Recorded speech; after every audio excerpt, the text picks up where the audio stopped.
Like the bait they sell down by the lake, we're live.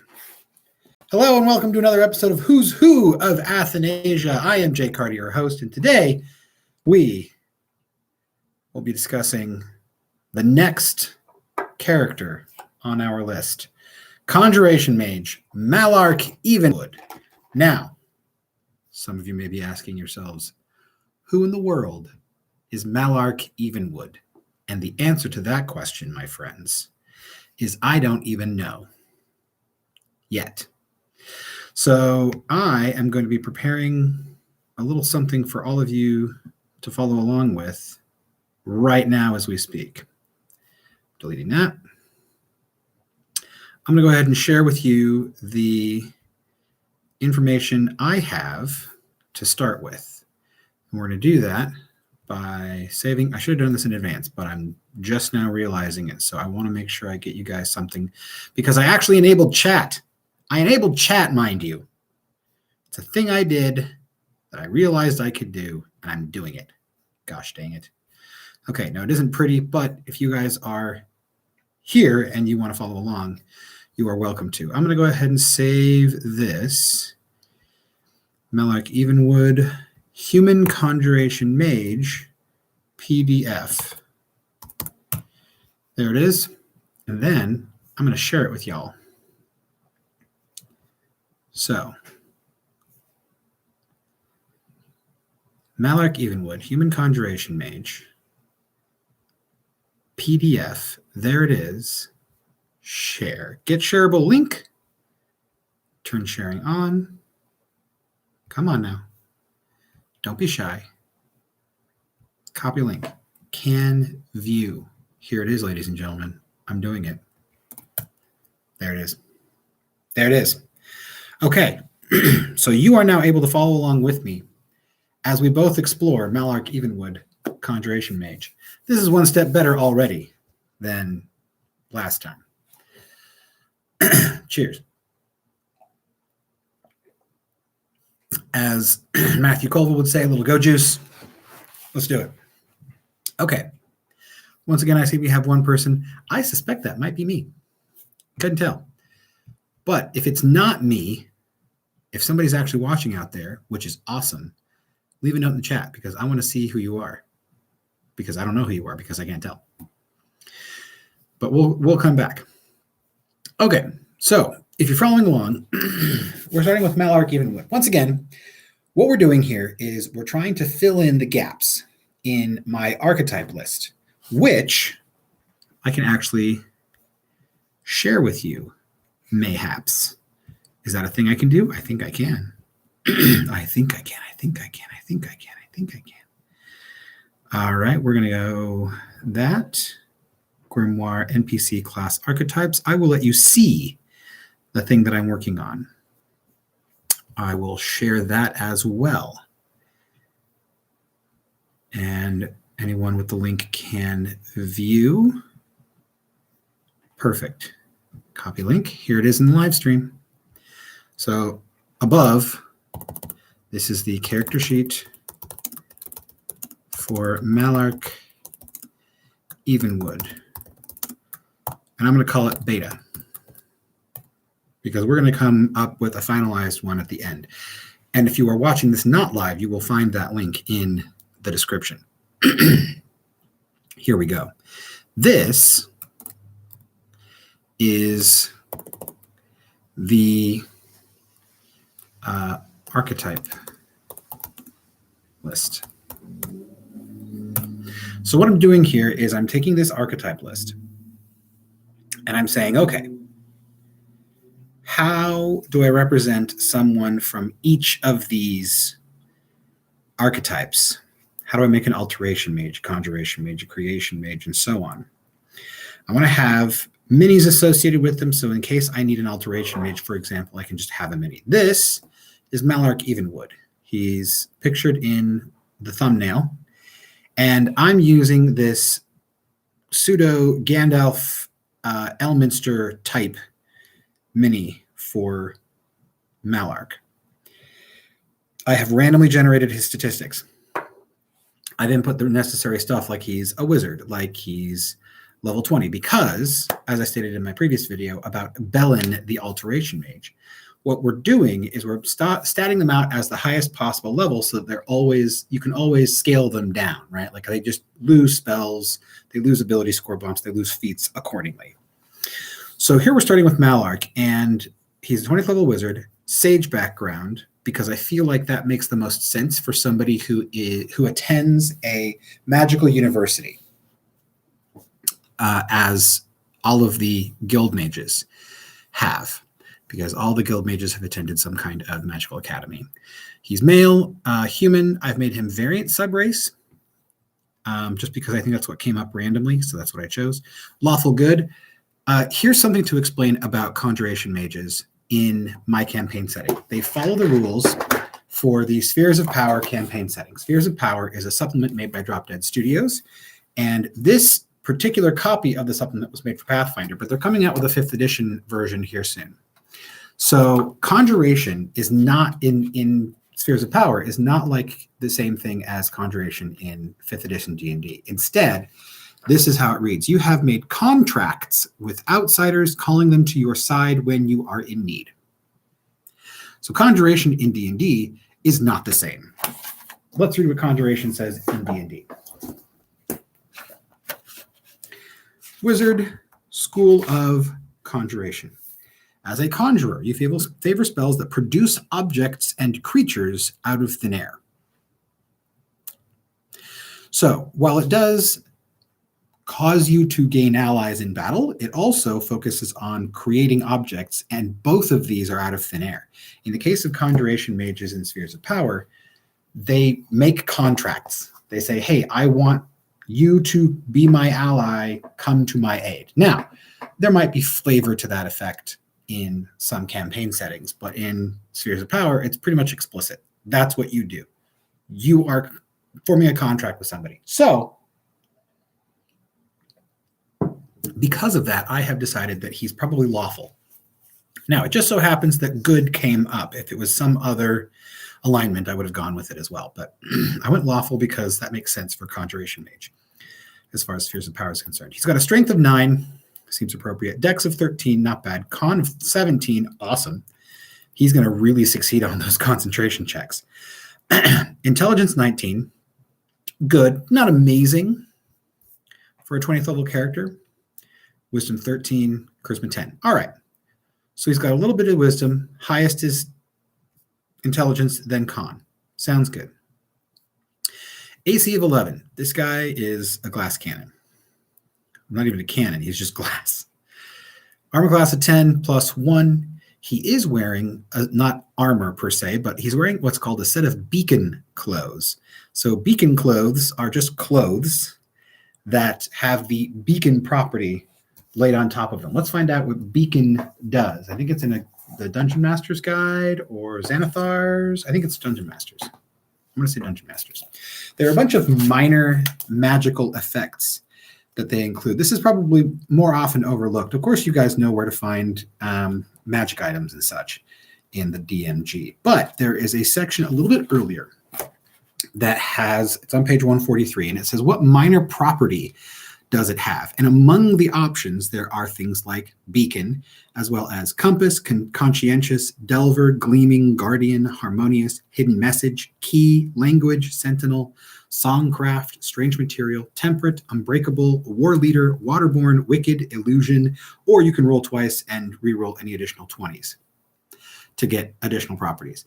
So this minor property on his clothes is called beacon. It says the bearer can use a bonus action to cause the item to shed bright light in a 10-foot radius and dim light for an additional 10 feet, or to extinguish the light. So it's basically like having the light cantrip, but a little bit weaker. And obviously it's a cantrip. You're not using a cantrip slot. So you're putting the ability to produce light, enchanting that into your clothes. And in my opinion, these minor properties would be the kind of thing that like an enchanter could produce. This is the sort of minor magic that I feel like is always available to somebody. In my free mage video, or let us say in my mage video, we talked about free mages. And free mages, one of the types of free mages is an enchanter. So enchanters would make these kinds of clothes. It's possible that our friend Malark here is maybe a minor enchanter, or maybe he has a friend who's an enchanter. Regardless, I think this is the kind of thing.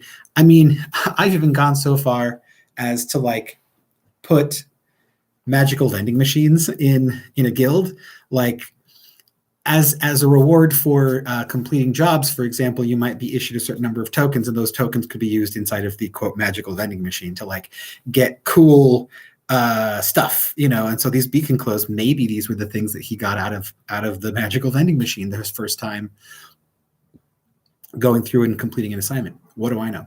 All right.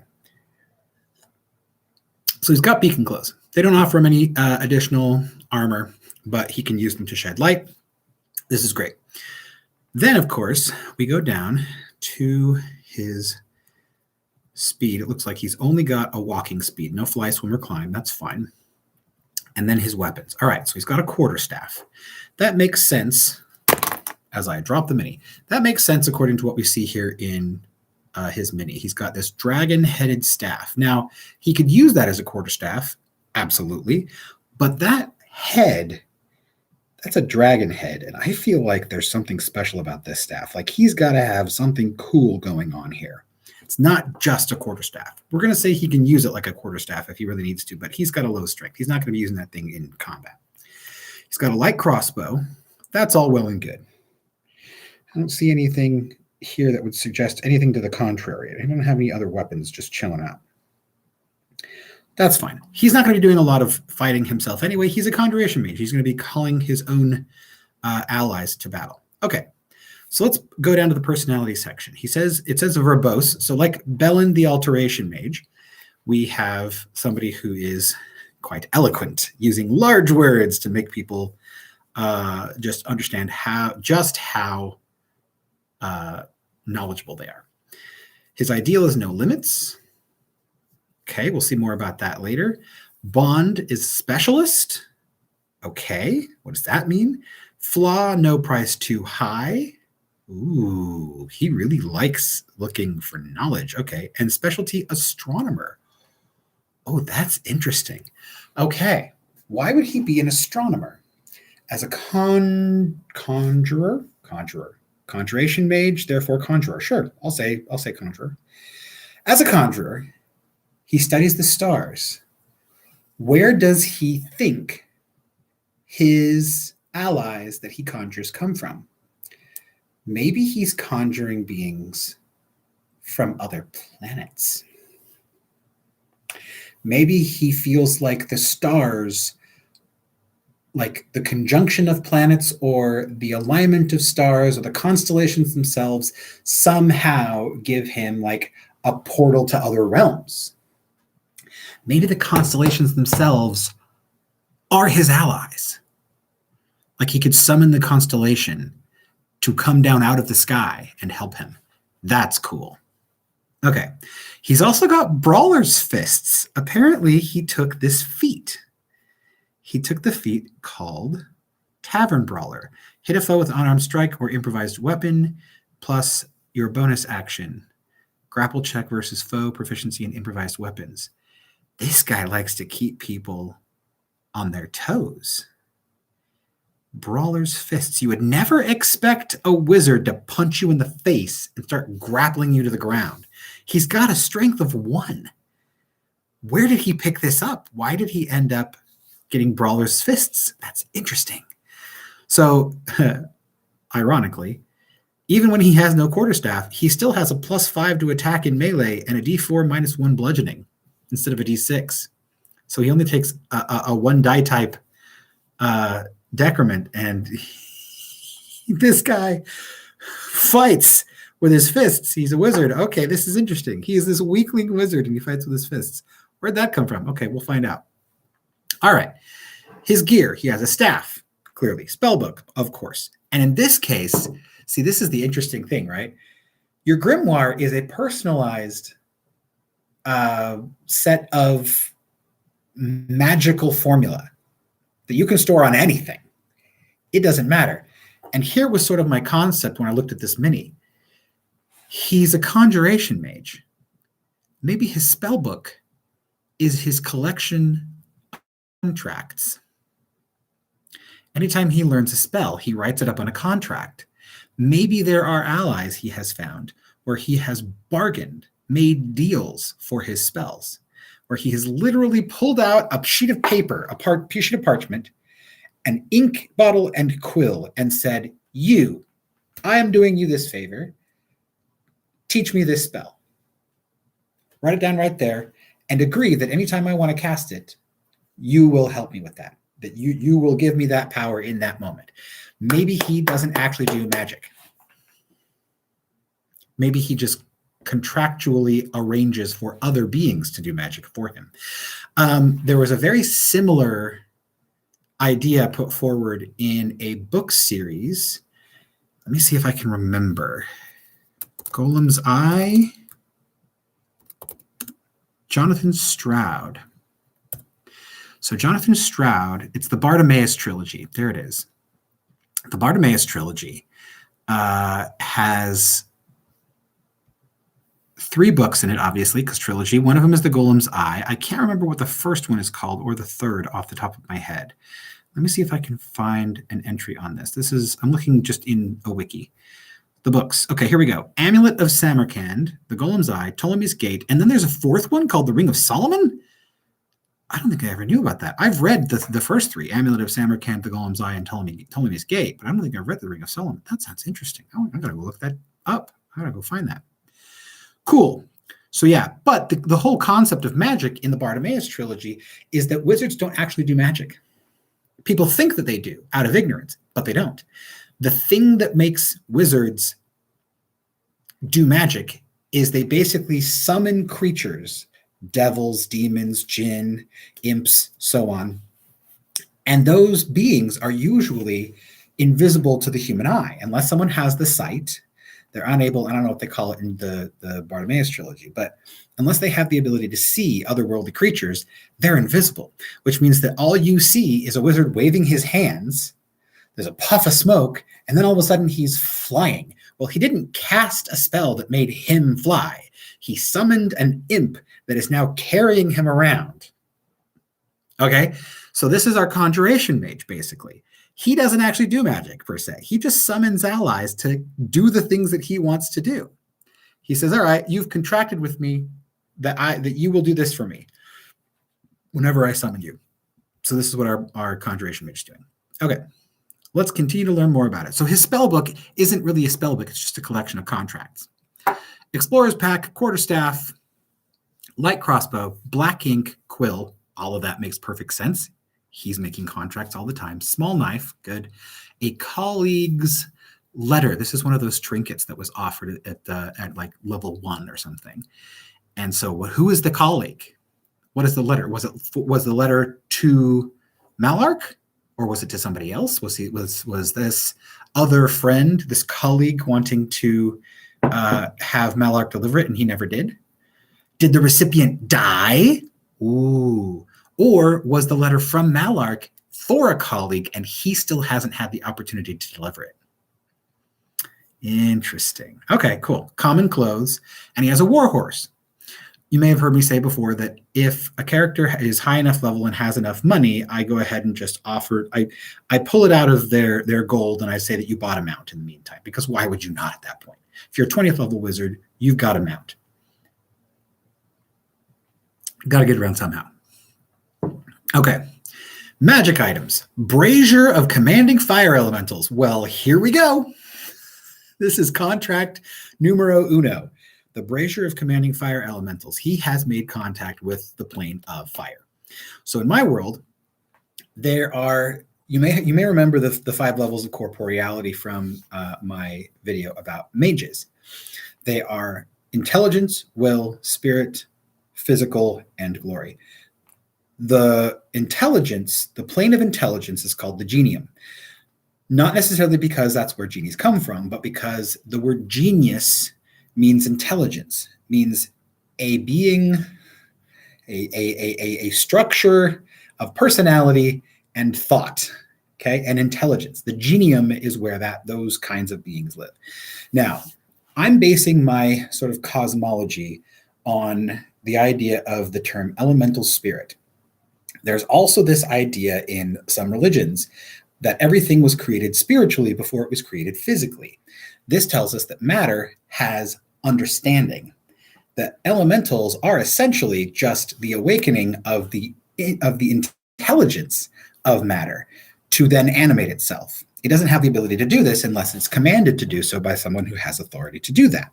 So the idea is that while these intelligences are separate from the elements that they are bound to, they're basically just there. They just exist. Everything and all matter around us is intelligent. It's just a matter of accessing it the right way, being able to communicate with it. So in the Genium, of course, you have all the different elemental planes. Now, there are two kinds of elemental, again, like cosmologies, philosophies. There is the traditional European elemental philosophy, which is the four, right? Air, water, fire, earth. But then there is, and I prefer this one, I think it's really cool. There is an Asian elemental philosophy called the Wu Ching. And that has 5 elements, excluding air, because air, they didn't feel, I take it, air was not necessarily an element. It wasn't something physical. It was something amorphous to them. And instead of air, they add 2 more. They add wood and metal. So depending on your philosophy, how you as a character, or even maybe you as a DM, approach the elemental plane, maybe it's divided either into 4 or into 5 subdivisions. So the Genium can have several parts. In this case, it's not clear exactly which philosophy Malark follows, because the plane of fire is in both. But he has made contact with the plane of fire. He has a brazier of commanding fire elementals. This is good. All right, we have a Wand of the War Mage, +1. Okay, so I know it says Wand of the War Mage, but so far we haven't found anything interesting to say about his staff. And I'm really tempted to just say that that's what that is. Yes, I know it's a staff and not a wand, but I feel like the concept is still there. It's still an arcane focus. We're still using it to focus our spells. Why not? Wand of the War Mage. Let's see. While holding this wand, insert staff, you gain a bonus to spell attack rolls determined by the wand's rarity. In addition, you ignore half cover when making a spell attack. I feel like there's no reason you can't just paint over the idea that it's a wand and call it a staff. I'm going to call it a staff. So we're going to say Wand of the War Mage is now Staff of the War Mage. I'm going to change that to say Staff of the War Mage. And we will know that this is his dragon-headed staff. That's his Staff of the War Mage. That sounds cool.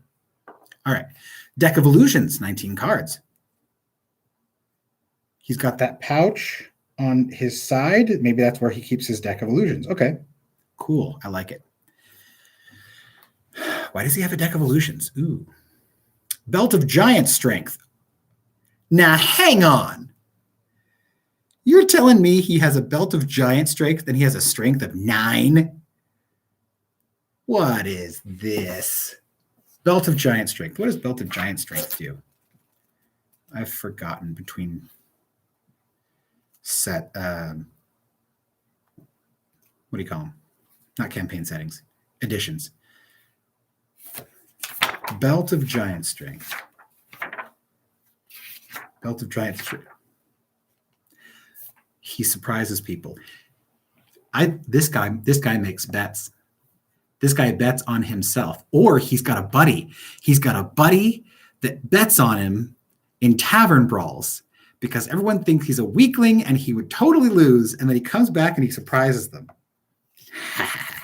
Yes. Deck of Illusions. A full deck has 34 cards. He only has 19. Ooh, he's used some. So he's been using that Deck of Illusions. Good. Right. Belt of Giant Strength. What kind of giant is it? Storm Giant. Belt of Storm Giant Strength. Holy crap, that's a legendary item. That sets your strength at 29. Holy crap. While wearing this belt, your strength score changes to a score granted by the belt. This item has no effect on you if your strength without the belt is equal to or greater than the belt's score. Holy crud. Yeah. Oh my gosh, that is a legendary belt. Maybe. Okay. we got to explain how he came across this legendary belt. Usually when you end up with magic items that are of a greater rarity than, say, rare in my campaign setting, remember, magic is new. Really, the most advanced magic has only been around for 400 years. The world isn't much older than that.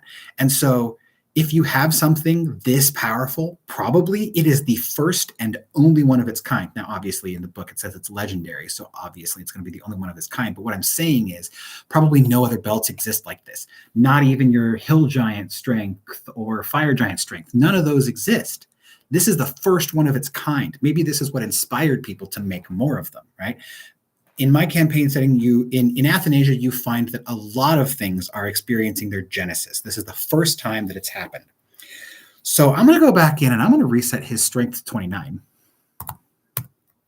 That's going to change the modifier from -1 to, what is the modifier for 29? Let's see. So 20 is +5, 22 is +6.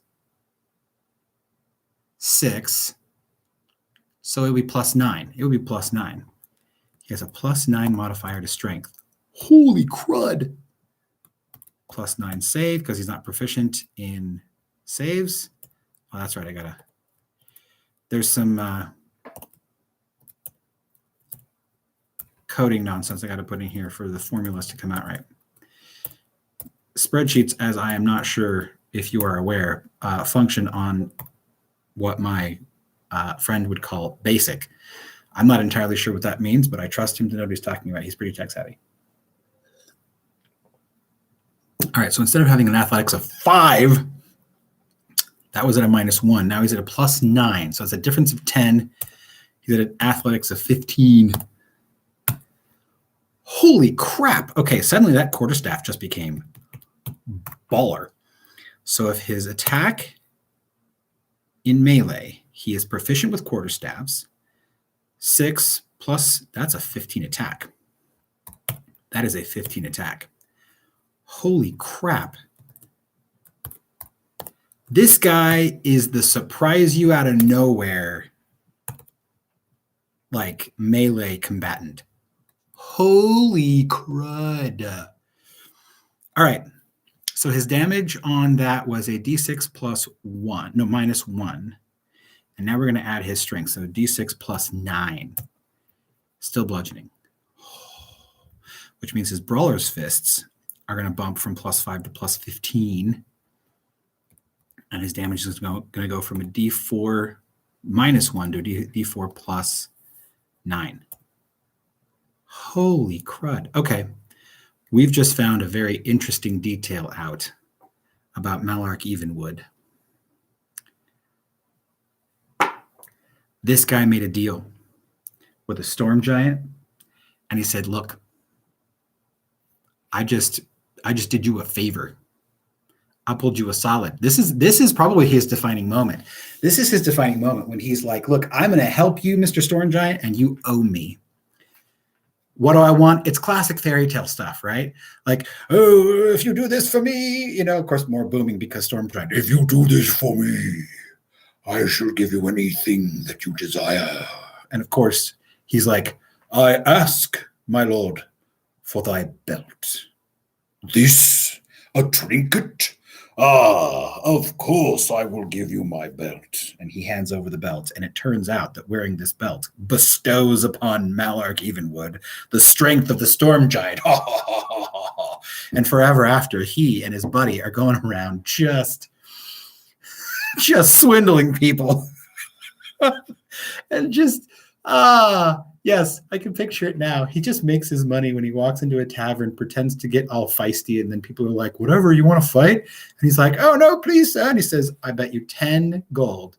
No, 20, that this man can beat you in a fight. And the other guy's like, whatever, I got this. And of course, he's like, okay. And so he takes off his beacon clothes.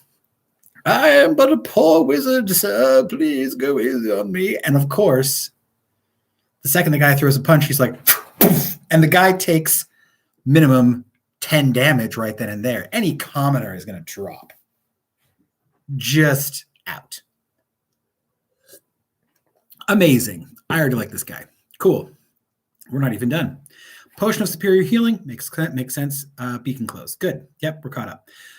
He knows he has proficiency in wizard weapons, no armor or shields. Doesn't need them. This guy is a strike first kind of guy. Like, he's got an armor class of 11. You're going to hit him, but his constitution is amazing. He expects to get hit. He has been toughened up. He has a constitution of 17. There's no way he's not, like, he's going to survive. He'll be fine.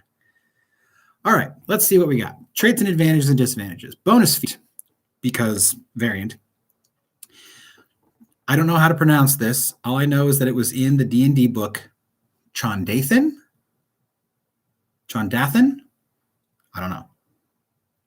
That's his nationality, apparently. But this is mostly just for inspiration. We're not saying there's actually a place in Athanasia called Chondath. Maybe there is. But I have not invented it yet. Saves versus concentration at advantage. That makes sense. Perception and investigation versus secret doors at advantage.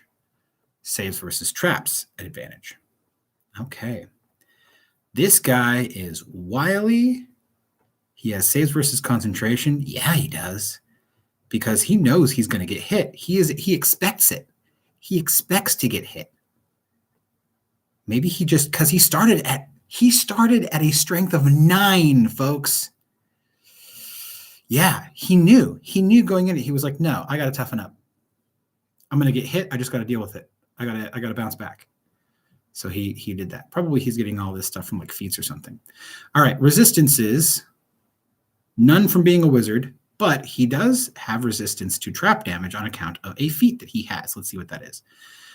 His languages are Common, Goblin, Celestial, and Elvish. Excellent.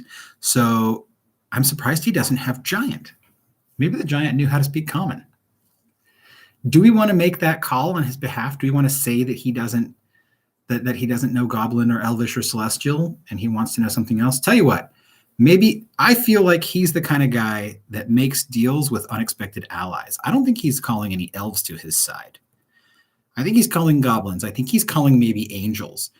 But he isn't going to be calling elves. He's going to be calling, oh, maybe he does call elves. Because in my campaign setting, we're talking like elves in the Shoemaker elves, like brownies, like think Willow. Those are elves. Goblins, would he be calling goblins? Maybe. So elves are fae, like straight up fae, and they're tiny. They're like just barely bigger than fairies, but without the wings, still the pointy ears, big heads. They look like very oddly shaped children with pointed ears. And they are definitely not tall and elegant. That's the Nordic elves. We're talking about Celtic elves. Goblins are actually not corrupted elves per se, but like goblins are elves that decided that they wanted to waste their materialness, their magic in the material world. And as they did so, they wasted their magic and they got like physically old and therefore grumpy. And basically they became more and more material. And because of that, they have very sore dispositions and they're just generally fussy. So maybe he does make deals with goblins. Maybe he does make deals with elves and celestials. Let's just say, for the sake of argument, that storm giant happened in Ocommon, because that's an interesting story. And I feel like any stone giant that's going to make a deal like that is going to be savvy enough to have spoken the language of the person who's helping him. Maybe he went looking for help. Yeah. Okay. Malark Evenwood is 67 years old. I feel like that tracks. Yeah, he's got that long beard in there. Sure. He's 67 years old. 5'2". Dude is short. 114. Yep, makes sense. He has a natural strength of 9. Of course he's a buck 14. Green eyes, tawny skin. Sure, we'll go with it. Dark brown hair, or at least that's how it started. We gotta change that to white. He's old. Yeah. So we'll say, yeah, it's pretty solid. I'll say gray. Okay, he has that bonus feat from being a variant human, and he's Chondathan or Chondathan. I'm going to say Chondathan. I don't even know what the correct pronunciation is, but that's okay. His sage feature is researcher. Sage. If you don't know something, you know where and from whom you could get that information. Library, scriptorium, university, sage, or other learned person or creature, even if it's not readily available. Sounds good. And, his flaw is no price too high. No price too high. He had his eye on that Storm Giant's belt the whole time. Maybe, it was all a means to an end. Maybe there was, this guy probably has read up on his folklore. Maybe there was a repository of knowledge. And he said, and the only way to get in, maybe there was this fairy tale about how the only way to get in was to have the strength of a giant. Only a giant, or one who had the strength of a giant. Only the strength of a giant could move the rock in front of this cave or something. And inside the cave was this repository of knowledge. And so he went looking. And he was like, okay, well, if I'm going to need that, there's no price too high. I will do anything to get this knowledge. And so he decided to go looking for that storm giant. And he said, hey, look, I got one of two things. I'm going to do you a favor, and you're going to give me your belt, or you're going to go move that stone for me. Oh, I cannot leave my realm for story reasons. And he's like, okay, then give me your belt. And he's like, yes, of course, you have done me this great favor. I will, of course, give you my belt. No price too high. So if he doesn't know something, he knows where to get the knowledge. Now that he's got that belt, he knows where he can get the knowledge. It's in that cave. Cool. All right. So he's a Conjuration Wizard archetype. He worships Moradin. Again, just for flavor, because in my campaign setting, there really isn't. Like, there's light and dark, literally called light and dark, like the forces of light and the forces of darkness. Like the physical attributes are, they take on deific qualities in Athanasia, in Grimoire. So, but the idea of Moradin is just like, what are the philosophies that he follows as an individual? And so the philosophies of Moradin, like the portfolio of Moradin, is sort of like his package, so to speak. We're not going to worry too much about that, because he doesn't worship anybody. He doesn't get his magic. He's not a divine caster, so we're not going to worry about it too much. So spell casting: Acid Splash, Mage Hand, Infestation, Poison Spray, and Ray of Frost. Now remember, this is Bartimaeus Trilogy style magic. He's not actually casting these spells. He has made pacts with individual creatures, and he says, I'm going to summon you at a moment, and I want you to do this thing that I command you to do, and then you are free to go about your merry way. He summons the creature, they do the thing, and then they leave.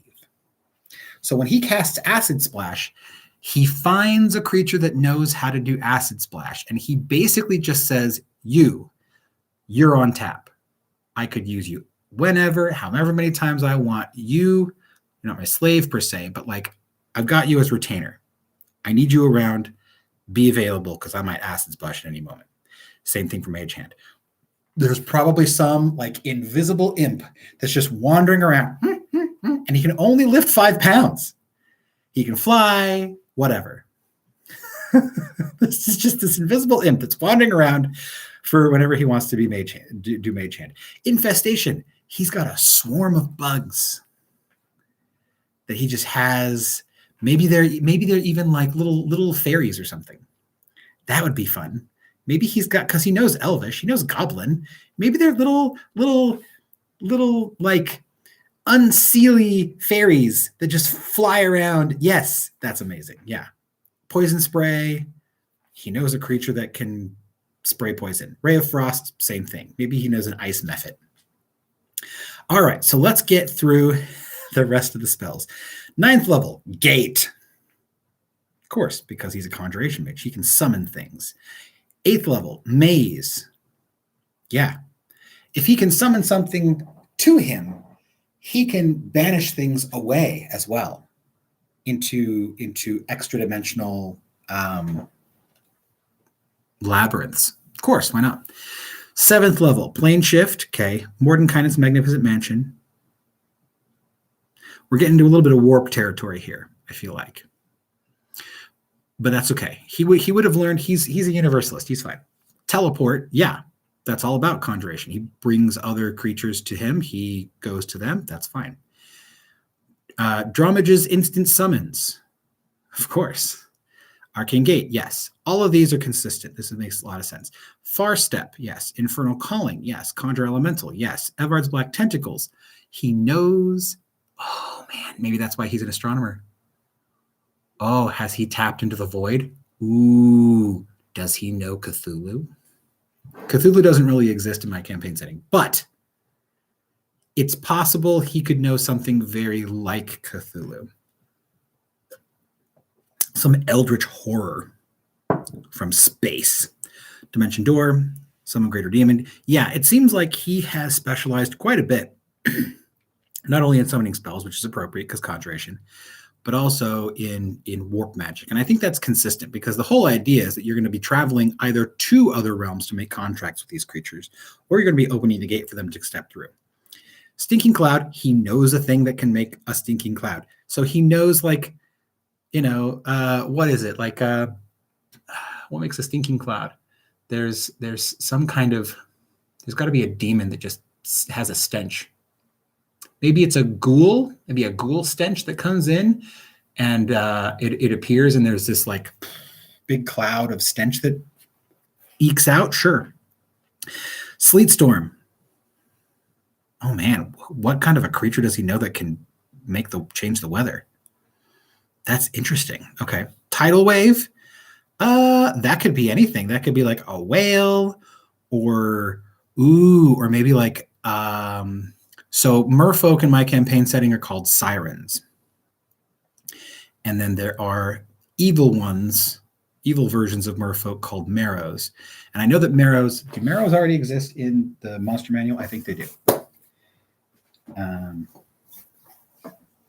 Where are you, monster manual? Here you are. Marrow. Yeah, these dudes. So merfolk are called sirens. These are called marrow. Technically, you've got like both of these in my mind are merfolk. I'm calling the merfolk sirens because I feel like they are less fishy and more like pretty much upper half human, lower half fish. Like that's their MO. Or even sea mammal, like seals or dolphins or something like that. This is where you would get like the modern selkies and stuff. I say modern, folkloric selkies. But marrows are definitely fish-like. They are scaly and cold-blooded, whereas the merfolk are like warm-blooded. And they have like babies as opposed to laying eggs kind of thing. Anyway, so Tidal Wave, the spell Tidal Wave, maybe that comes from a pact with some sirens or some marrows or something. Thunderstep, again, that's a teleportation thing, so probably it's just all part of this conjuration magic. Web, he's got spiders on tap. Dust Devil, it's probably an actual dust devil that just sits there and spins. Misty Step, yep. Unseen Servant, of course it's an unseen servant because anything from the other world is invisible to somebody who doesn't have the sight. So yeah, unseen servant, of course. He just has a dude on hand. He's like, hey, come help me out. What I said? How may I help you? Grease. What kind of creature could just bless some grease? I have to think about that one. Maybe no. Are there any monsters that have like slippery like skin, like films on their skin? I don't know. I have to figure it out. Find familiar. That makes sense. Of course. Yeah, he would have a familiar because he contracts the familiar to come with him. Cool. Arcane Recovery, that's a thing that all wizards can do. Conjuration abilities. Here we go. Conjuration Savant, he spends half the GP in time to copy conjuration spells, of course. He can conjure a non-magical object he has seen. The object radiates 5 foot of dim light and lasts for 1 hour. Maybe we are going to paint this as he has kind of like the giant spell, where like he's requested certain things as a favor. He has said, look, I don't want it now, but when I call for it, lend me your sword. Or when I call for it, lend me your this or lend me your that. Your shield, your send me a batch of your best pumpkin soup, whatever. Like he's just going to say, I'm gonna need this. When I call for it, make it show up. I'll pay shipping, right? And it radiates dim light because the thing that causes it to be present in his hands, that's the thing that's radiating light. It's the magic, the trans-dimensional magic that has brought it from over there to here. So that trans-dimensional magic radiates light. That's how we're going to call it. That's how we're going to call it. Okay. Benign Transposition. He and an ally can exchange places. Of course. Counter summons. Like I'm summoning you. I'm now going to give you the temporary ability to summon me back. And we exchange places. Yeah, makes sense. Focus Conjuration. Your concentration on concentration spells can't be broken by taking damage. This is a conjuration thing? Cool. That's awesome. Durable summons. Creatures you conjure have +3 temp HP. Ooh, maybe that's like a manifestation of calling something through the planes and this field of extra dimensional energy like reinforces their presence outside of their natural space. Like a force field, kind of. Like they've got a 30 temp HP worth extra dimensional force field. Cool. Spell Mastery, 8 hours, choose one. Okay, yeah, he just recovers. He gets spells. Signature spells, Stinking Cloud and Sleet Storm. Oh, so these are AoEs. Like, I wonder if maybe he's trying to like take down or subdue large areas of enemies. That's interesting. Stinking Cloud and Sleet Storm. We got to find out what this creature is that makes the Stinking Cloud. Is it a ghoul? Is it a ghoul? Is it something else? What does the Sleet Storm come from? Is it maybe like an air elemental? This Sleet Storm, maybe there's an air elemental that's learned how to do this. Cool. I should also mention that, like, in Athanasia, in the Grimoire campaign setting, you end up having like one of the things that wizards are known for, that mages do, is they learn from ambient intelligences, right? Like everything, like I was saying earlier, everything has an intelligence. And so they're just sitting there like tapping into ambient intelligences to like learn how things work. Like that's their MO. That's how they access magic, is through intelligence and intelligences. So they're sitting there figuring out how all this stuff works. Maybe he actually learned. Maybe he picked it up from the actual matter in the air. Maybe the air molecules and the water molecules and the energy that creates like areas of cold and how it all falls and stuff like that. Maybe he just learned from those intelligences, the intelligences of that matter, and he learned how to make a sleet storm and a cloud of stench. Although the cloud of stench coming from a ghoul, I think, is pretty cool. So maybe we'll keep that. All right. Feats, Tavern Brawler. We've talked about that. Mobile, dash. He ignores difficult terrain. He attacks a foe and ignores opportunity attacks from that foe until the end of end of the turn, even if he misses. And his speed gets +10. Ooh, I got to work that in. Speed goes up to 40. Oh my gosh. This is like the ultimate, like, don't get close to me, you will regret it. As a Conjuration Mage, he's going to be summoning other creatures to do his work for him, to fight for him. Like, he could maybe summon that Storm Giant. He could open that gate using the gate spell and just say, Storm Giant, do the thing. And then somebody's going to come up to him and be all like, well, whatever, if I just break your concentration and beat you up, if I get in your face, this Storm Giant's going to have to go back where he came from. Depending on the spell, of course. But here he is, and he's just like, okay, you think that's how it's going to be?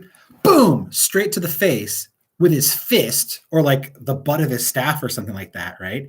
And then he can ignore opportunity attacks from that foe until the end of the turn, and he's got +10 speed. And so he just, like this nimble little jackrabbit, like Merlin from the Disney Sword and Stone movie, he just picks up his skirts and goes, right? And just scampers away. And then they're like, whoa! And then they got a double move to get back to him. So they can't get back within the 30 feet, right? He's super mobile on the battlefield. Nice. I like it. All right. He has alert. He can't be surprised while conscious. Unseen foes' attacks versus him don't have advantage, which is great. He probably picked that up because he didn't want to be surprised by anybody else's conjured dudes, right? Or maybe he got it when he was younger and he maybe he summoned, I won't spoil it, but in the Bartimaeus trilogy something similar to this happens where like he summoned something he wasn't ready for. And like he was surprised by the fact that it was invisible when he didn't know it could be, and he had to sort of prepare for that. And he was like, "Oh, nope, I'm not letting that happen again." He learned his lesson, and so he focused and he learned how to be alert, so he can't be surprised. And he doesn't have attackers who are invisible don't have advantage against him. Interesting. Skilled. He gains proficiency in 3 skills. Ooh, which 3 skills? Let's see. So he has proficiency in athletics. Guys, he has proficiency in athletics. This dude, he is the unexpected martial warrior. No one's going to suspect. He took proficiency in acrobatics. This guy's a monkey, and he has proficiency in every knowledge: arcana, history, investigation, nature, and religion. He knows everything, and he is just unexpectedly physically capable. Okay, cool. Warcaster. He performs somatic components even with a weapon and a shield in hand. He's got a scroll in one hand. He's got a staff in the other. He can still perform somatic components. Gamma face. If a foe provokes an attack opportunity, he can use his reaction to cast an action spell at the foe and must target only that foe. This guy is the ultimate fool me once, shame on you. Dungeon Delver, fast travel at no perception penalty. Cool. Dungeon Delver is probably also what gave him that advantage on saves versus traps and resistance to trap damage. Yeah, he's like, no, I'm not going to be caught off guard ever again. Something happened in his life that made him get really like ready for anything. Like if he was, let's say, maybe at some point early in his career as a guild mage, he was in a situation where he ended up being just robbed of all of his contracts. His spell book got stolen. And he was like, oh, I never want to be in that position ever again. I want to know where my enemies are. Oh, maybe it was the creature he conjured. As long as he didn't have the contract, the creature was invisible. So maybe this wily thing that he conjured got smart with him, stole the contract, ended up becoming invisible, of course, because as long as he doesn't have the contract, the thing is invisible to him. And he was like, nope, that's never going to happen again. Nope. I don't want to be caught off guard without my magic. This is never going to happen again. I'm going to develop my physical skills so that I can deal with anything that comes my way.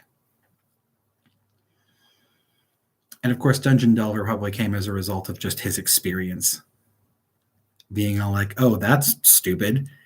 Also, probably as a Conjuration Mage, he might have learned, like, if I summon something for the battle and I try to like back up and get out of the way, but I end up getting hit by a trap, lose my concentration, and away goes my ally, then suddenly not only am I not a help, I'm a liability to my party. Okay, cool. Here we go. Close associate. Keros Flimuxoth. A female Triton, level 20 druid, chaotic good, hermit background.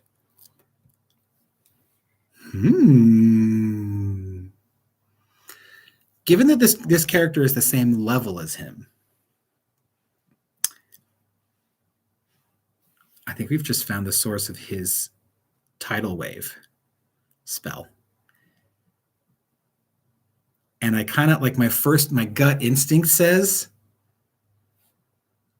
this guy Malark, this is one of his old flings. Keros Flimuxoth. Now, she's using the stats of a Triton. That race comes from, is it Xanathars? No. Is it Mordenkainen's? Mordenkainen's Tome of Foes or Vola's Guide to Monsters? I always get those two confused because foes and monsters. I think Mordenkainen's Tome of Foes is going to be like your devils and such. We've got Gith. Yeah, I don't think this is it. I don't think this is it. Yeah, this has got the monstery monsters. Ooh, wait. Nope, that was Sea Elves. Just kidding. It's Vola's. Vola's Guide to Monsters. This is character races. Here we go. We've got not monster dudes. Here we go, Tritons. So Tritons are an aquatic race that serve as an alternative to merfolk. I feel like not all, but like Tritons, in my opinion, are like the merfolk who learned how to adapt to land. Or they are just what merfolk are when they go on land. Because there's there's that inherent difficulty. Like if you're a merfolk character and you can't walk, that's just annoying. Right? It's great in a water campaign, but it sucks if your companions go on land. So we're going to say that this Karos Flimixoth might have gotten a little bit of like a spell, some kind of deal where she was able to grow legs when she goes to land. Maybe they were a thing. Here, this is interesting. So they have this racial spell called Wall of Water. 3rd level evocation. What level is Tidal Wave? Tidal Wave, 3rd level. That's interesting. So maybe she's like it's a 3rd level spell. I can easily switch out Tidal Wave for Wall of Water. I mean, you can call it whatever flavor you want, but the idea is it's a 3rd level water spell. Why would you not? She's totally on call. I was about to say something else, but I don't think that's. Yeah, she's on call.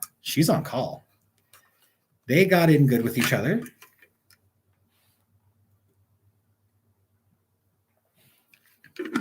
She's there to help him whenever he needs it. All right, let's see about his biography. I was in the home of a family friend. I was born in the home of a family friend, and I have 10 siblings. My heavens, I am the oldest. Yes, you are. My mother died when I was young. That's sad. I know who my parents are. I was raised by my single stepfather. This is already a fairy tale. We lived a modest lifestyle in a small house. I remember having a small circle of friends. When I was 18, I turned invisible for a time. Maybe he was counter-conjured by a fae. Or he stepped into a fairy ring. Ooh, maybe that's why he knows elf and goblin. Ooh, 9 years later, so that would have been 27, I was terribly frightened by something I saw while exploring the unknown places of the world. Yeah, I mean, terribly frightened by something when exploring the unknown places of the world. The unknown places of the world, that could have been that cave where he was trying to get his knowledge with his no price too high. But what was he frightened of? The storm giant. That storm giant was guarding the entrance. Interesting. So when he was 27 years old, he goes looking for this knowledge. He encounters the cave. He finds the cave. He researches this, source of knowledge. He knows that it's in this cave. He goes looking for the cave. He finds the cave. He didn't know about the storm giant. So he gets there and he's like, holy crap, I can't deal with this, right? I ran away, abandoning my companions to their fate. Oh no, he brought people with him. When I was 35, I drank a potion of climbing. Well, all right. Had he not drunk one before? Is that, I don't know. I feel like that's a relatively mundane thing to do when you're 35. But sure, he drank a potion of climbing. Well, so I guess the question is, what's the story behind that? Why did he drink that potion of climbing? Why was that important for him? Ooh, okay. 9 years after that, when I was 47, I lost my dead scarab. Apparently he had a dead scarab while I was exploring an underground complex. So that's when he finally got in. So he goes to the cave when he's 27. gets scared by the storm giant and almost never comes back. He's just like, nope, nope, nope. Runs away, leaves his companions behind. When I was 35, I drank a potion of climbing. Don't know why that is. But 9 years after that, when I was 47, I lost my dead scarab while I was exploring an underground complex. He brings a dead scarab in there for some reason. Interesting. 13 years later, I married my partner. Aw. So 47 plus 13, that's 60. 7 years ago. You know what? I'm going to go ahead and call it Karos Flimixoth, female Triton. Yeah. It says close associate, but you know what? I'm feeling that vibe. I'm feeling like that was like, this is that Song of the Sea scenario, right? Where he's like, he hears her song and he's drawn to her and he's just like, who are you? Tell me everything there is to know about you. Flimixoth. 13 years later, I married my partner, Karos Flimixoth, when he was 60 years old. Aww. And I don't know how Tritons age. Let me see. That's Tabaxi. Triton. Aquatic Crusaders. Age. Tritons reach maturity around 15 and can live up to 200 years. You know what I really love the idea of? What if they're about the same age, but by comparison, she is vastly younger? And so whenever they go around together, people look at them and they're like, what is that guy doing with that really young merfolk lady? And she's like, oh, I'm actually several years older than him. They're about the same age, right? Maybe she's like, instead of, because he's what, 67? 67. What if she's like 75? But she looks, relatively speaking, like what's the out of, if, I got to do the math here. All right, so 75 out of 200 years is 37. Like 37 and a half. So she looks like in her late 30s, but she's 75 years old. He's 67 and she looks like she's in her late 30s. And they're just like, that's weird. But he's like, no, it's fine. She's older than me. It's fine. Fun. I'm actually going to make a note of that. I'm going to say that she's 75 years, looks 38. 37. Interesting. Okay. Like nobody gets it. I use polysyllabic words that convey the impression of great erudition. Nothing should fetter the infinite possibility inherent in all existence. Oh man, there's that inner, I want to tap into the power in the void of space. Nothing should fetter the infinite possibility inherent in all existence. Okay, man. Wow, that's intense. My life's work is a series of tomes related to a specific field of lore. What is the specific field of lore? Astronomy, obviously. That's his specialist. Unlocking an ancient mystery is worth the price of a civilization. What have you done, Malark? Unlocking an ancient mystery is worth the price of a civilization? Okay, let's interpret this a little bit. This is metaphorical. We're not saying that he actually sacrificed an entire civilization to unlock an ancient mystery, but the stuff inside of this cave was definitely this ancient mystery. Worth the price of a civilization. What was he willing to do? Now, he's lawful good. He's lawful good, mind you. So he's probably not, has he, has he changed alignment? Did he used to be evil? Oh man. How did that happen? Maybe it was like the Fae. What are the other celestials? What are the other things? Goblins, elves, and celestials. So we know that he has had interaction with the Fae. He knows some spells that connect him to the void of outer space, and he is an astronomer. So we know he's got a solid connection there. He's dealt with storm giants. What did he give up? Not what did he give up? What did he do? What did he agree to do? Ooh. What if he didn't do it yet? What if this is hanging over him? Ideal is no limits. Oh no. What if he's made a promise to the stone giant that he still has yet? Maybe he made the deal and he hasn't done his part yet. Maybe he is on hand to give the stone giant what he wants. And he's like, yes, whatever you want. I swear it. I will do it. Call on me whenever you need me. And I will go so far as to demolish an entire civilization for you, so long as you can give me that belt and let me into that cave. Dude, maybe he wrestled the stone giant. Maybe he was like, okay, here's the deal. You look pretty savvy. You look pretty strong. You look pretty capable. I'll tell you what. I will fight you wearing nothing but your belt, and I will win.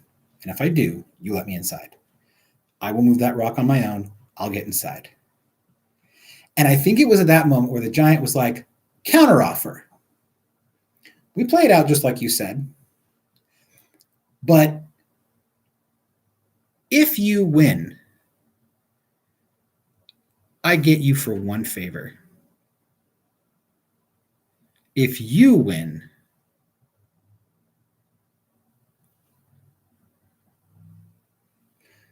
how do we do that? How do we do that so it's dramatic? So the giant's going to say like, oh, no, I'll totally win. Whatever. You're never going to beat me. And he's like, oh, I totally will. And when I do, you're going to let me into that thing or whatever. What force has obligated the giant to stand in front of that cave? When the giant finds out that when the giant is beaten, he knows he's gonna experience some retribution. Something's gonna come down on top of him. Something stronger than a stone giant is going to threaten his life, and he's gonna basically say, look, that was a cheap trick, because Malark is totally about that. He plays by the law, and he's not out to hurt anybody, right? But he's not above tricking someone. He's not above, I'll say this, he's not above playing off of other people's false expectations of him. So when he beats this giant, and the giant is like, oh no, my boss is gonna kill me. Like, he's probably like, okay, I feel you, bro. You're right. Dirty trick. Fair. What can I do for you? And he makes the offer. He's like, all right, tell me what it is. No price too high. It's fine. I got you. Cool. So he goes into this series of tomes related to a specific field of lore. Ooh. Maybe this is what he was looking for. Maybe he was looking for that knowledge about when's that spell that gives him Infernal Calling is 5th level. Evard's Black Tentacles is 4th. Okay. Oh, wait. No, obviously. Storm Giant. Sleet Storm. Thunderstep. Yes, this is what he gets from the Storm Giant. He has the Sleet Storm and Thunderstep stuff from the Storm Giant. Duh. And then, that's 3rd level. And then he goes in 4th level. Evard's Black Tentacles is what he got out of the hidden knowledge inside of that cave. And deep inside of Outer Darkness, he also found Summon Greater Demon, Infernal Calling. Ooh, yes. This is all adding up. He is climbing the ladder, bro. He starts messing with Fae when he's young. Temporarily goes invisible. He gets a taste for the other world. He starts going looking for more power, basically. More powerful and more powerful allies. He meets this girl. 3rd level, Tidal Wave. He meets Karos and he says, hey, you're interesting. Can we be friends? And that's where he ends up sort of saying, hey, can I will do anything for you. Can you be there for me when I need you? Tidal Wave spell? And she's like, yeah, of course. They have their fling. It's all good. And he's got a lifelong friend that he eventually marries. Oh. Stinking Cloud, who knows where that comes from. Sleet Storm, Thunderstep, that's totally the giant. Everard's Black Tentacles, that comes out of this tome. This is astronomy tome that he's writing based on the research he sees inside of this cave. Ooh, interesting. Who put that information there? Was it the demon who contracted the giant to stand in front of the cave and keep it secret and safe? Yes. Of course, he continues to search, etc. He doesn't stop. He doesn't stop at the Fey realm and the void and giants and merfolk. This guy travels. He goes straight up to and includes like the plane of fire. And he gets this bowl. Everything he's got says that he just travels and he goes collecting. Cool. And then, of course, he says, unlocking an ancient mystery is worth the price of civilization. I studied the stars and constellations and learned the secrets of their movements. Of course he would, because he wants to find the conjunction where he can summon that friggin' greater demon out of outer darkness. Cool. I grew up listening to tales of great wizards, and I knew I wanted to follow their path. Heck yeah, I did. I strove to be accepted at an academy of magic and succeeded. Of course you did, because you are a Conjuration Mage. For this reason, I became a wizard. Yeah. Okay. So our story goes this way. Oh, man, we're already over time. So here's how the story goes. Malark was the oldest of 10 children. His mother died giving birth to his youngest sibling. They were all born very close together, so he was maybe 9 or 10. He was raised by his single stepfather. So his dad was dead too. Yeah, he didn't have... Yeah, wow. When his mom died, he didn't have any living parents anymore. He was inspired by tales of great wizards. He listened to the stories. Maybe his stepfather told him the stories of great wizards. Maybe they were his bedtime stories. Maybe eventually, no. Maybe they were the stories that his mom used to tell him when he was a kid. And he would tell his siblings, his younger siblings. And he was always enchanted. Yes! And he was always enchanted by this story about a wizard who fell in love with a siren. And one day, he went out and wandering around in the forest, and he ended up stumbling into a fairy circle. And he stayed there in the Fey realm for years. And he came back the next day. And while he was gone for those years, he learned to speak Elvish and Goblin. And he came back and he was like, aha, this is interesting. Now I'm on my path, man. Now I'm living this fairy tale. And he goes to school and he says, I want to become a powerful wizard like the wizard in those tales. And I want to go looking for adventure on the high seas. So he goes out, he starts looking. He discovers while he's studying, he ends up becoming this Conjuration Mage, this guild mage, and he gets sent on a quest. Finally, he keeps asking for it. He keeps asking for that trip to the sea. He's like, please, please, please, please send me on the delegation. Let me go. I want to go. And I want to meet these merfolk. I will be the attendant wizard. I can do this. I can do this. And so finally they let him go. And he's, okay, cool. So he goes out and he meets this girl. He meets Karos, this Triton woman. She's a druid. She teaches him more about the Fey realm. And he's like, oh, this is so cool. This is just like my fairy tales. He's so inspired, right? She tells him about how there are dangerous powers. And he's so fascinated by all these fairy tales, right? This folklore that she tells him, she's like, oh yeah, there's a legend about an ancient repository of eldritch knowledge contained in a cave on an island. Ooh, let's make it an island. That sounds fun.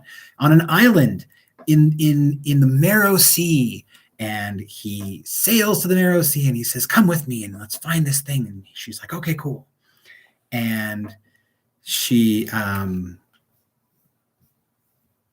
here's a matching video. Go away. I didn't call for you. Okay. So she's like, yes, I will totally come with you. And so he gets some people from like the ship to come with him. And he says, I got this thing and the reward is there in the cave and it's worth it. And we can totally, it's fine. And they're like, okay, great. So they go in and maybe she can't be there when he, I don't want her. Yeah, maybe this is a contention with them because the whole idea is that he goes up to this cave and he runs away. Like he gets scared and he runs away. Maybe she runs away with him. Sure, we'll say that. So anyways, she goes in with him and his other companions to this cave. And they're like, we got to find this cave. This is real. We know it is. It's got to be. So he's there wanting to find this knowledge. And she and the rest of his companions are there and they find... they find the giant guarding the cave. And the giant is like, oh, heck no. There is no way you're coming in here. And he's like, you're right. This is crazy. I don't want to be here. This is spooky. Actually, he probably doesn't even talk to the giant. He just sees the giant. He's like, nope, I'm gone. Let's go. Let's get out of here. And she's like, what? What's wrong? And he says, there's a giant over there. And she's like, oh, crap. And so she runs too. And everybody else is just left there in the little path in the jungle up to the cave where they see the giant. And they're just like, oh. And I don't know what happens to him next. Like the whole idea is he says he abandons his companions to their fate, but who knows what their fate is? Probably some of them died. But he remembers, right? He remembers where that island is and that he visited there with his friend Karos. And so he goes back. He reports to the guild. He does his thing.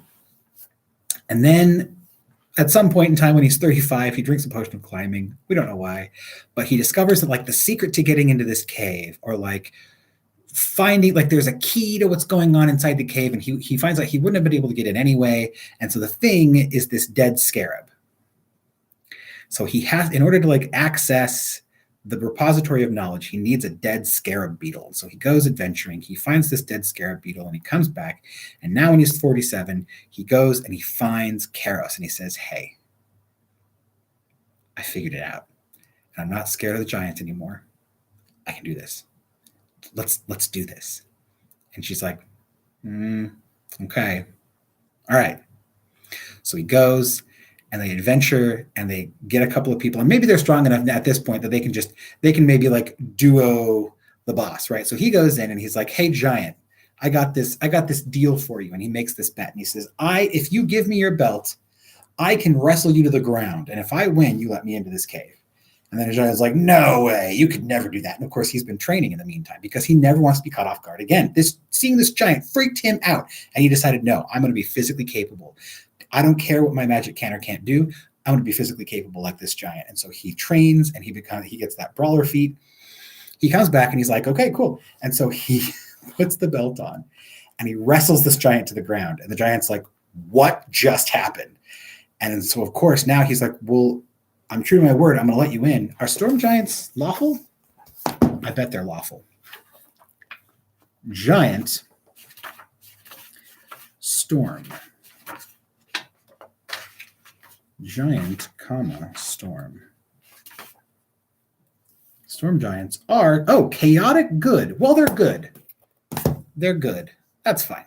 Regardless, this storm giant is like, yes, I'm true to my word. I'll let you in. But the problem is this. If I let you go in, I will have breaken. I know that my boss is going to be mad at me, basically. He's going to be like, look, I need your help. If I let you in, I know you already won access to the thing. But here's the thing. Here's the thing. Here we go. I never promised I'd let you back out again. You can go in. But if you want back out again, you're going to have to promise to do me a favor. And he's like, okay, touche. Lawful good, touche. You're right. I did not say that. So sure, yes, I got you. No price too high, right? So he goes in. He loses his dead scarab. He basically uses it like a key, I'm imagining, right? So he uses this dead scarab as a key to access this knowledge. And at that point, he basically gets introduced into this like massive cavern that opens up into the night sky. And like at just the right moment when like the planets align or whatever, it activates this like orrery inside of the cavern and it projects these constellations on the walls. And he like copies down all this information and he's working and he's working and he's working. And he's like, I know what to do. And he summons like the Fey realm to fill the room, and he basically stays there for years. And then, of course, when the Fey realm fades, he comes back like a day later, like he did when he was a kid. So his life's work, he's been spending however long it is. And his friend Karos is there too, right? They spend years researching inside of this cave. And I don't know how it works. It's the Fey realm. So like they survive somehow, right? They don't have to eat or sleep or whatever it is. Anyways, they come back out. And he's like physically older, right? This is why he's got that long beard, because he's physically older when he comes back out. And the giant is like, what the heck happened to you? He's like, don't worry about it. It's been a while. Hey, how you doing? Also, totally good on that favor. Definitely call me up whenever. So 13 years later, he marries his partner, Karos. Oh, so good. So good. And somewhere in there, maybe he was granted that war mage's staff of the war mage. Maybe the beacon clothes are here we go. This is a fun flavor thing. Maybe those are the clothes he was wearing when he went into the Fey realm the first time. And they came back and his clothes were they were always shiny. And he could make them, dim or whatever, but cool. Okay. Fun. So there's Malark Evenwood, guys. This has been great. Thanks so much for coming. Again, I'll try to keep an eye on the time next time, so it's under an hour. But thank you so much. I hope you've enjoyed it. It's been fun for me. I like these. So how do you think you could use Malark Evenwood in your campaign setting? Maybe your PCs meet him when he's headed off on his first adventure, when maybe he's a companion to your party when you are charged with going out and making some kind of a diplomatic, like a treaty or something with the Marrows or the Sirens. And when he finds this girl, Karos, he says, hey, I just learned from this girl, this siren, that there's this repository of knowledge. Maybe, oh my gosh, this is great. What if he takes the PCs on the adventure to the island, and he and those PCs are the companions that he leaves behind. Maybe he goes to the island and it is scripted into his character when he sees the giant, he runs away and Karos is right behind him. She's like, look, I didn't sign up for this. I'm just along because he's here, because Malark is here, and I'm friends with him. So you guys have fun. And they bolt, and who knows what happens between them and the giant. It's a storm giant. So somebody of that level probably is not going to be able to deal with the storm giant. Maybe they make a deal, who knows? But that's the interesting thing, right? So maybe the PCs come in and they encounter it at that level. Maybe they maybe they meet Malark when he's on his way to go access the cave the second time, and he's ready for it this time, and he makes that bet. Maybe one of the characters makes the bet, and they earn the belt of storm giant strength instead of Malark. Ooh, maybe Malark gets the belt of storm giant strength, and then as he comes back out, the giant has already been slain. Maybe the companions have already killed the storm giant. And he isn't indebted to him anymore. Interesting. All these ideas are great. Tell me in the comments, how would you use Malark Evenwood, the Conjuration Mage, the human Conjuration Mage, in your campaign? Thanks for joining me. We'll see you later. Have a great day. We'll see you next time. Bye.